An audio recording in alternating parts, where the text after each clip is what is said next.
ओम नमो दुर्गाय नमः। राजा सूरत और समाधि वैश्य का सुमेधा मुनि के आश्रम पर गमन और सुमेधा के द्वारा देवी महिमा का वर्णन। जरमेजे ने पूछा, हे मुनि, आपने भगवती जगदम्बिका की महिमा का प्रसंग भली भांति वर्णन किया, हे कृपा निधे। अब यह बताइए कि 3 चरित्रों का प्रयोग करके पहले किसने देवी की आराधना की थी? संपूर्ण कामनाओं को पूर्ण करने वाली ये देवी सुपूजित होकर पहले किस पर प्रसन्न हुई थी और किसे महान फलभागी होने का सुअवसर प्राप्त हुआ था? ब्राह्मण महाभाग, साथ ही आप भगवती की उपासना, पूजा तथा होम की विधि का भी वर्णन करने की कृपा करें। सूजी कहते, राजा जरमेजे की बात सुनकर सत्यवती नंदन व्यास जी प्रसन्नता पूर्वक महामाया की महिमा का प्रसंग महाराज को सुनाने लगे। व्यास जी कहते, प्राचीन समय की बात है, स्वरोचित मनवंतर में सूरत नाम के एक राजा थे।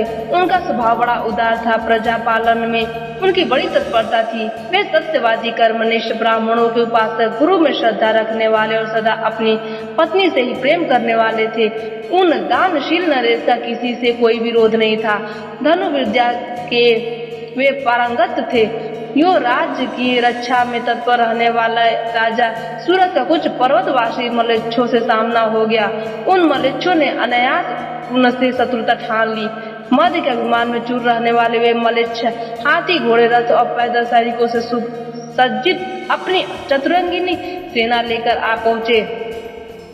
अब उन भयंकर मलेच्छों के साथ सूरत का भयानक युद्ध होने लगा। यद्यपि मलेच्छ निर्बल थे और उनकी अपेक्षा राजा में अद्भुत बल था, फिर भी दैववश राजा सूरत युद्ध में उनसे हार गए। उत्साहहीन होकर उन्होंने अपने नगर की राह पकड़ ली। नगर में सूरत का दुर्ग अत्यंत सुरक्षित था। उसके चारों ओर किले थे। वहां पहुंचकर उन्होंने देखा कि उनके प्रधान सहयोगी शत्रु पक्ष के अधीन हो चुके हैं। विचार किया, इस किलों के सुरक्षित विस्तृत दुर्ग में रहकर समय की प्रतीक्षा की जाए अथवा युद्ध किया जाए।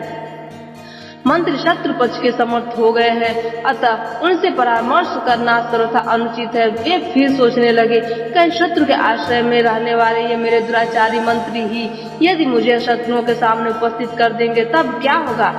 इन नीच बुद्धि वालों के प्रति कभी भी विश्वास नहीं करना चाहिए। जो लोभ के अधीन हो गए हैं, उन मनुष्यों द्वारा कौन सा काम नहीं हो सकता। लोभ में भरा हुआ मानव पिता, भ्राता, मित्र, सुहृद, बांधव, पूजनीय गुरु एवं ब्राह्मण का भी निरंतर द्वेषी बन जाता है। इसमें मेरा दुराचारी मंत्रिमंडल शत्रु वर्ग के आश्रय में चला गया है, अतः इन दुष्टों के प्रति मुझे कभी पूरा विश्वास नहीं करना चाहिए। यो भली बात विचार करने के पश्चात राजा सूरत अत्यंत निराश होकर घोड़े पर चढ़े और अकेले ही नगर से निकल पड़े। उनके साथ एक भी सहायक नहीं था। वहां से वे एक विहड़ वन में चले गए। फिर उन बुद्धिमान नरेश ने सोचा, अब कहाँ चलना चाहिए? यहाँ से 3 योजन की दूरी पर सुमेधा नामक एक महान तपस्वी मुनि का पवित्र आश्रम है। यह बात उनके ध्यान में आ गई, अतः वे वहीं चले गए। नदी के तट पर वह सुरम्य स्थान था। बहुत से वृक्ष उस आश्रम की शोभा बढ़ा रहे थे। वहाँ सभी पशु वैर शून्य होकर विचरते थे। कोयलों को मधुर कूक सुनाई दे रही थी। अध्ययनशील विद्यार्थियों के स्वर गूंज रहे थे। सैकड़ों मृगों से वह आश्रम सुशोभित था। सुंदर फूल और फल वाले अनेक वृक्षों से वह स्थान भरा पूरा था। वह आश्रम अग्निहोत्र के धुएं से प्राणियों को सदा प्रसन्न किए रहता था। नित्य तुमुल वेद ध्वनि के कारण वह स्वर्ग से भी अधिक सुंदर जान पड़ता था। उस आश्रम को देखकर राजा सूरत के मन में बड़ी प्रसन्नता हुई। उन्होंने निर्भय होकर मुनि के उस आश्रम पर विश्राम करने का निश्चय कर लिया। घोड़े को एक वृक्ष में बांध दिया और वे आश्रम में चले गए। वहां देखा, साफ वृक्ष की छाया में मृग चर्म के आसन पर सुमेधा मुनि विराजमान है। मुनि जी शांत होकर विद्यार्थियों को वेदांत पढ़ा रहे थे। तपस्या से उनका शरीर दुर्बल हो गया था। क्रोध, लोभ आदि द्वंद्व भाव उनमें बिल्कुल नहीं थे। मन में डाह का नितांत भाव था। वे सत्यवादी मुनि शांति पूर्वक निरंतर आत्मज्ञान का चिंतन करते रहते थे। उन्हें देखकर राजा के मन में उनके प्रति अपार श्रद्धा उत्पन्न हो गई। वे उनके सामने दंड की भांति भूमि में पड़ गए और साष्टांग प्रणाम करने लगे। उस समय सूरत की आंखें आंसुओं से डबडबा गई थी।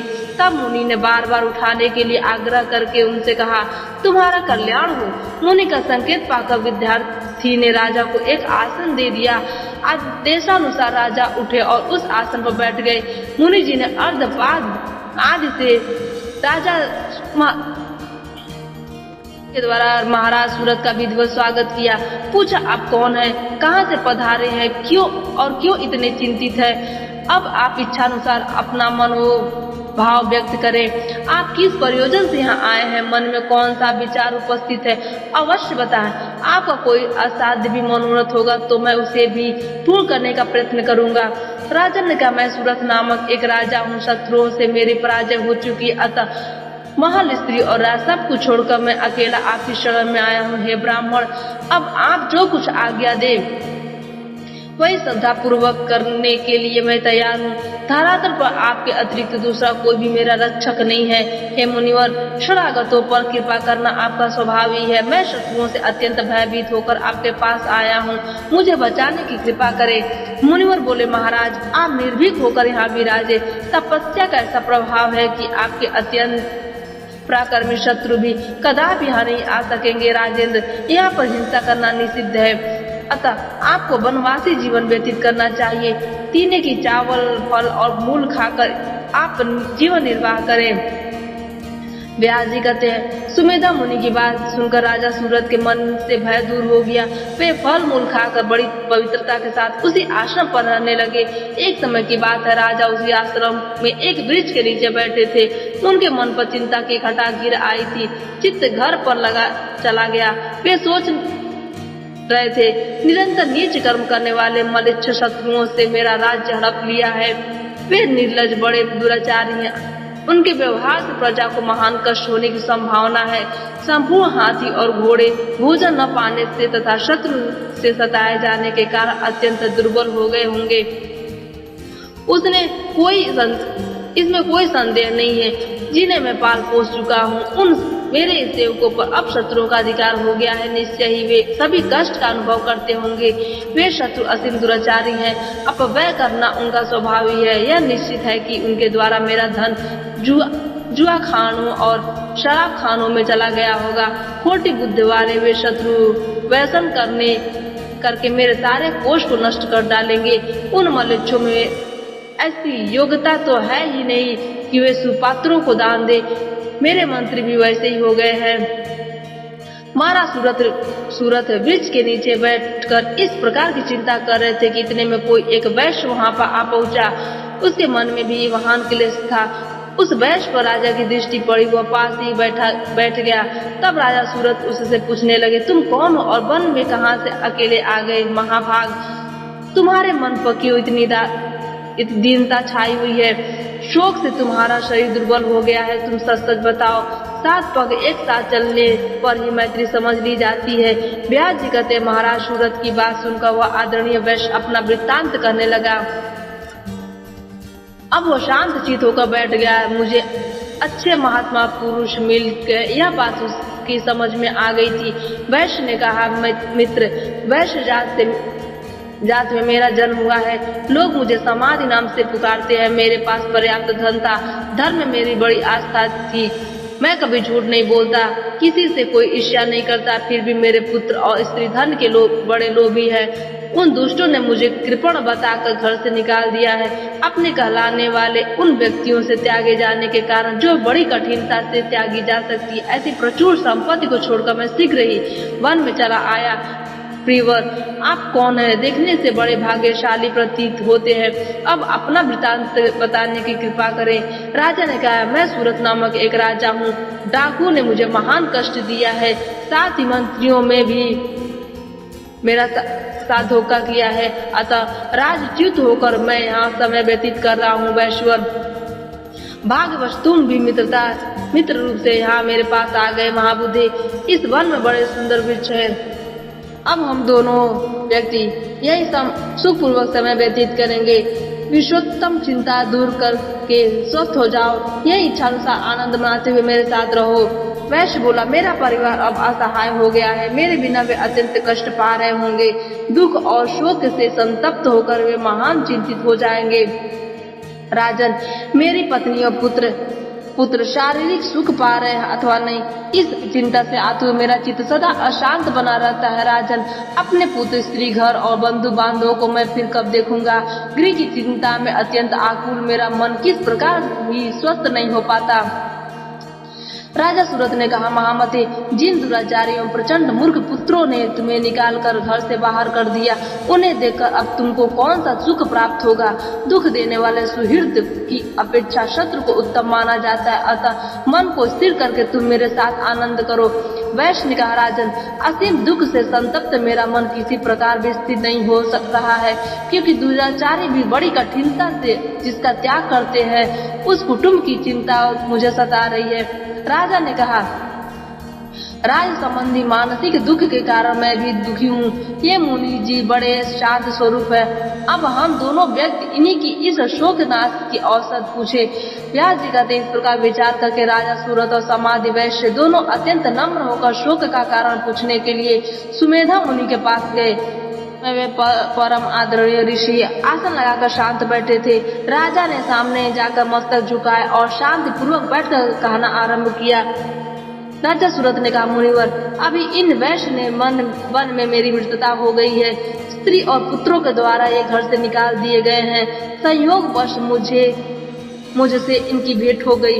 कुटुंब से अलग होने के कारण इनके मन में अपार दुख हो रहा है। इन्हें किसी प्रकार भी शांति नहीं मिल रही है। इस समय यही स्थिति मेरी भी है। महामते, राज्य मेरे हाथ में नहीं है। मैं दुख से शोकातुर हो रहा हूँ। व्यर्थ की चिंता मेरे हृदय से बाहर नहीं निकल पाती। सोचता रहता हूँ, अब मेरे घोड़े दुर्बल हो गए होंगे, हाथियों पर शत्रुओं का अधिकार हो गया होगा। मेरी अनुपस्थिति से सेवक गण कष्ट से समय व्यतीत करते होंगे। क्षण मात्र में शत्रुओं का द्वारा मेरा सारा कोष भंडार नष्ट भ्रष्ट हो जाएगा। इस प्रकार की चिंता से चिंतित रहने के कारण मुझे रात में खूब सुख की नींद नहीं आ रही है। मैं जानता हूँ संपूर्ण संसार स्वप्न की भांति मिथ्या है। प्रभु, इस विषय की पूर्ण जानकारी होने पर भी निरंतर संसार में चक्कर काटने वाला मेरा मन स्थिर नहीं हो पाता। मैं कौन, घोड़े कौन, हाथी कौन और ये बंधु बांधव कौन, पुत्र कौन और मित्र कौन, जिनका सुख और मेरे हृदय को संतप्त कर रहा है। जानता हूँ यह बिल्कुल भ्रम है, फिर भी मेरे मन से संबंध रखने वाला मोह दूर नहीं हो पाता। इसमें कौन सा ऐसा कारण है स्वामी? आपको सभी बातें विदित है। संपूर्ण संदेहों का निवारण करने के आप में योग्यता है। हे दयानिधे, अब मेरे तथा इन वैश्य के मोह का कारण बताने की कृपा करें। व्यास जी कहते, इस प्रकार राजा सूरत के पूछने पर मुनिवर सुमेधा ने उनके प्रति शोक और मोह का विनाश करने वाले उत्तम ज्ञान का उपदेश देना आरंभ कर दिया। ऋषि बोले, राजन सुनो, मैं बंध और मोक्ष का कारण बताता हूँ। संसार के सभी प्राणियों को मुंह में डालने वाली महामाया है। यह बात प्रसिद्ध है। समस्त देवता, मनुष्य, गंधर्व, नाग, राक्षस, वृक्ष, लता, पशु, मृग और पक्षी, ये सब के सब माया का अधीन है। उसी महामाया के प्रभाव से प्राणी मोह में झगड़ा पड़ता है। मानवीय सृष्टि में एक क्षत्रिय के यहाँ तुम्हारा जन्म हुआ है। तुम मेरा जो गुण की विशेषता मानी जाती है। बड़े बड़े ज्ञानियों के चित्त को भी ये माया सदा मोहित किए रहती है। इसके अनंतर ऋषि ने भगवती महामाया की और भी शक्ति, महत्ता और गुणवाली का वर्णन किया।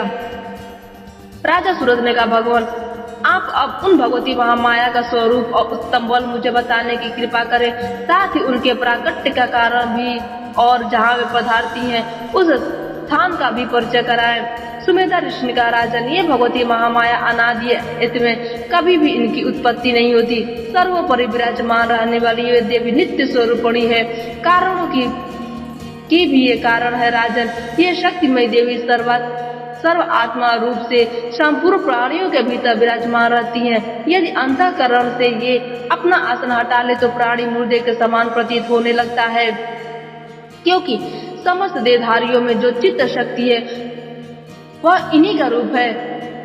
इनके प्रकट और अंतर्ध्यान होने में देवताओं के कार्य निमित्त होते हैं। राजन, जिस समय देवता अथवा मनुष्य इनकी स्तुति करते हैं तब संपूर्ण प्राणियों का दुख दूर करने के लिए भगवती जगदम्बा अनेक प्रकार से रूप धारण करके भांति भांति की शक्तियों से संपन्न हो कार्य संपादन करने के विचार से स्वेच्छा पूर्वक प्रकट हो जाती हैं। हे भूपाल, अन्य समस्त देवताओं की भांति इन पर दैव का प्रभाव नहीं पड़ सकता। ये पूर्ण स्वतंत्र है। पुरुषार्थ की व्यवस्था करने वाली ये देवी नित्य स्वरूपा है। काल का साहस नहीं है कि इनके पास आ सके। यह सारा जगत दृश्य है। ब्रह्मा पवित्र पुरुष इनके कर्ता न होकर केवल दर्शक है। उन सदात्मिका भगवती पर भी इस दृश्यात्मक जगत की रचना का भाव रंजन करने के लिए ब्रह्मांड बनाकर उसमें ये ब्रह्मा जी को पुरुष से स्थापित कर देती हैं। ब्रह्मा अवधि पर्यंत रंगमंच पर रहते हैं, फिर शीघ्र संहार लीला भी संपन्न हो जाती है। इन सभी कार्यों की कर्ता धर्ता भगवती जगदम्बा ही है। इन्हीं की कृपा से ब्रह्मा विष्णु शंकर को शक्तियाँ मिली है, जिन्हें सावित्री, लक्ष्मी और गिरिजा कहा जाता है। अतः ब्रह्मा आदि महानुभाव देवेश्वर की उपाधि पाने पर भी इन भगवती का प्रसन्नता पूर्वक ध्यान एवं पूजन किया करते हैं। सृष्टि, स्थिति और विनाश करने वाली भगवती जगदम्बा ही है। सब इन्हीं के अधीन है। राजन, भगवती जगदम्बा के उत्तम महात्मा मैंने अपनी बुद्धि के अनुसार तुम्हें सुना दिया। इनके चरित्र का था पाना मेरे लिए भी असंभव है। आज की कथा यहीं पर समाप्त होती है।